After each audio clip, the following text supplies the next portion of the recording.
tembiapó. Es una cuestión muy interesante. En guaraní la expresión tembi, rembi significa la razón, o sea, el ser racional está en la expresión tembi. Si yo le digo a ustedes, ñajendumí, Fabi remiandú, ale remiandú, andú es sentir. Y temir en mí es lo que siente una persona. Yo jamás voy a decir, ñajendumí pe yaguare miandú. Si yo digo eso, la gente se va a reír, yaguare miandú me van a decir. Y gató ñandú va a sentir, pero no tiene el sentimiento humano, el sentimiento racional.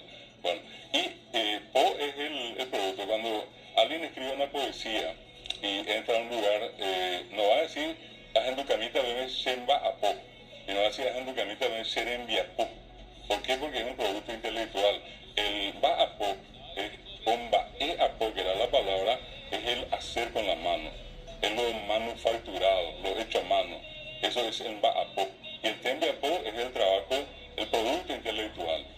Todas las ideas, todo lo que una persona produce intelectualmente es lo que llamamos tembiapó.